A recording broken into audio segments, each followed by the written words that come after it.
start off the interview by asking a little bit about where this journey began with Peglin for you. Where did the idea for the game first come about, and how long have you been working on it? Yeah, definitely. So, the very origin of Peglin would have been in the fall of 2019. We were at a game jam, which is where you generally make a game in like 48 hours. They can have different lengths, but that's the most common one. So the jam had a theme of fall, and I really wanted to do like something brick breakery before I even got to the jam. So when we got the theme of fall, we were like, okay, well, go the gravity approach and bounce it off some pegs on our way down. That made a bit of sense for that. And then we kind of figured, how do we like wrap that up and make it a bit more interesting than just like, okay, you bounced the ball well and you got 80 points. Like, that doesn't really mean anything to me. And so we added like the RPG battle layer. And at the end of the weekend, we had created a game called Goblin Drop at the time. And it was essentially what you see in Peglin today, much, much less polished, obviously. And it was just like a single battle. And we were actually working, like, it wasn't our main side project. I was working on a different game at the time. And it was a lot darker. It was like, it was about like humans fleeing Earth and like trying to find a home among the stars. Very like isolated environment, very like melancholy. And when the pandemic hit, when we all had to really lock down, that was just, not a world, not a universe that I wanted to spend any extra time in. And kind of in those months leading up to that, we had people playing the version of Goblin Drop that we had put online and asking for more content, asking us if we were going to make more of a game out of it. And kind of those factors combined caused us to really switch focus and start really focusing on Peglin once the pandemic started. Something like a game jam, I know a lot of our listeners are actually are writers, and I know they go to writing jams, which is very, very similar. Do you find that something like a game jam like that really kind of gets the creative juices flowing, but also that pressure of having to have something in 48 hours kind of makes you have to work as well? Yeah, a little bit. Like, I don't find too much pressure for game jams. Like, if you don't come the weekend with nothing, it's like, you still, like, sat down with your friends and had a good time and tried to make something. But I do really, really like that kind of, it's really freeing, almost. If you're trying to make a game commercially, like, you had better be pretty confident in that game, and you really can't be as experimental. It's why there's a lot of AAA games that just kind of iterate on the same formula year over year over year, is because they're like investing millions and millions and millions of dollars into these games. So they really just can't afford like experimentation that might possibly lead to this game missing. Yeah. So especially like the Intel already gives you a bit more flexibility there, but I think game jams are like the ultimate expression of that. It's just full freedom to just try whatever you want over the weekend, and you never really know what you're going to come out of it with. Yeah, definitely. And you talked about making that change from Goblin Drop to Peglin, what we see today. How long did that change take for you, and how long did it take for you to come up with the ideas of how we can change this game and make it something different that people will want to play?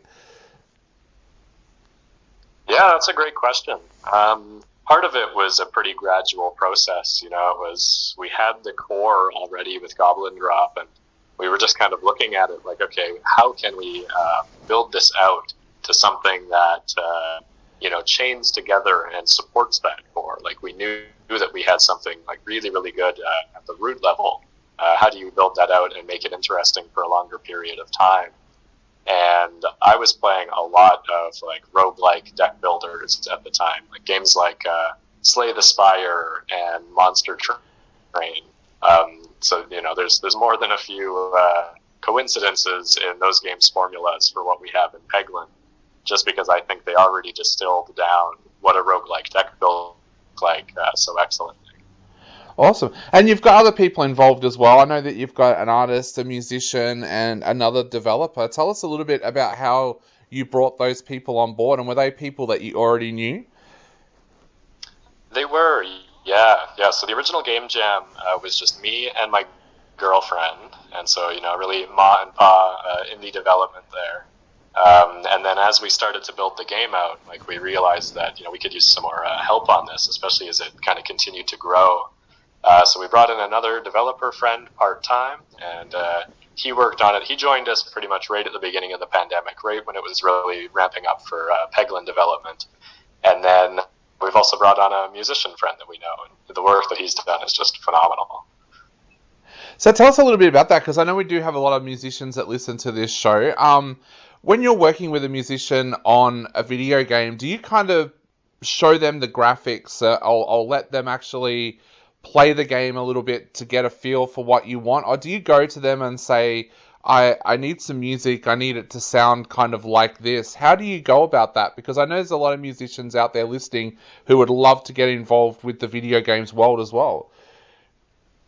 Mm-hmm. Yeah, it's a great question. Yeah, every team is going to work a little differently, and it's really going to depend like how core the musician is to like the design of the game. In games, there's a lot of people that wear multiple hats, so I can't speak too generally, just because a lot of people do work very differently. But what we did in Peglin is right when we decided that we were going to build it out to something more. I started putting together like some mood boards, some art boards, some storyboards, just really setting like the environment. And then I had found some royalty-free music that was pretty close to what we were looking for, but we knew we wanted something bespoke. And then I also I had a big list of like, here is the game music that I think really matches the tone that we're going for. And it was mostly from Japanese RPGs, Final Fantasy games, and Legend of Dragoon was an old favorite of mine. So I kind of collected a bunch of those. But then, the musician has also brought a ton of his own inspiration as well. He's got a lot of perennial favorites in games. So when people are listening to it, they're hearing some more of like the Donkey Kong Country and Crash Bandicoot, which weren't really genres that I was targeting or thinking. But once you kind of see it in action and you hear it, you find out that it works so well, right? These lighter-hearted games really are exactly what we're going for. And I'll just say, usually when you're working on a game and you're testing it for so long, the music just starts to grate on you after a while, right? Like just imagine listening to the same song 10,000 times. And that has not happened at all with this soundtrack. So I think the musician has really nailed like that perfect. It's interesting music, but it's very, very good background music. Wow, that's amazing. And on this show, we love talking to people about their journeys. I was wondering if we could go right back. Could you tell us a little bit about when you first became interested in games, and then also how you became the founder of Red Nexus Games? Like, what was that journey like from playing your first video game to actually launching your own business?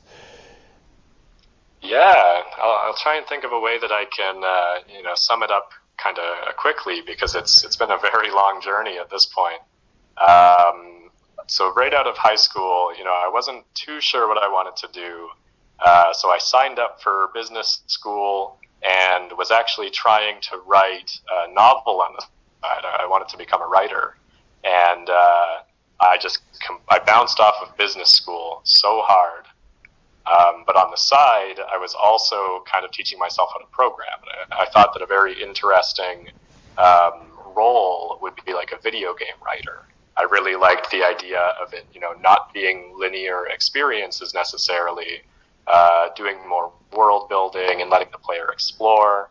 And I started teaching myself how to program because all of the games jobs that I was looking at like really needed portfolio pieces.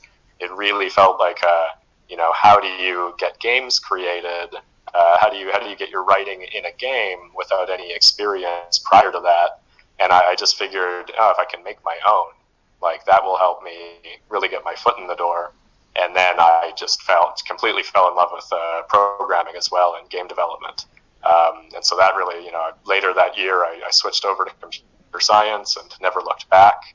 And in my last year of university, started up a company with one of my game development friends, and we made a small game that was somewhat critically successful. It was a finalist for a Canadian Video Game Award and a South by Southwest Gamers' Choice Award, but it really didn't make us all that much money, below minimum wage for the year that we put into it, essentially. So that's when I went and got a job in the industry, but just kind of kept Red Nexus trucking along on the side. But this is going to be our second major game launch. Wow. So prior to wanting to write for games, had you been a gamer since you were a kid? Were you like the rest of us and kind of fall in love with video games when you were very young? Oh, absolutely. Yeah. I've always been a big fan of really lengthy RPGs. I just loved sinking into those worlds and yeah, absolutely. Awesome. Well, mate, is a very soft spot in my heart for sure. Yeah. Well, Dylan, to finish up, I'd love to ask, first of all, when can we expect to see Peglin be released to the public, and also on what platforms will it be released? But also, what's the future for Red Nexus Games as well? Yeah, so Peglin is currently playable on Steam. We have a demo available. We'll be keeping it up at least until the end of July. I'm not sure if we'll keep maintaining it after that, but we're aiming for an early access launch on Steam for PC and Mac sometime in October. And then we'll be targeting other consoles and kind of releasing the game more fully, probably towards the end of 2022. Awesome. And what have you got planned with Red Nexus Games? Are you guys already working on other games for the future as well? We're still, we prototype and still do game jams every now and then, and we have a few projects that might be the next one, but for the most part, we're really just focused on working on Peglin. Awesome. Well, mate, we cannot wait for Peglin to be out there for all of our listeners to play, but we want to thank you so much for taking the time out of PAX this year to come on our show and chat to us. Yeah, no, thank you so much for having me. It's been excellent talking with you.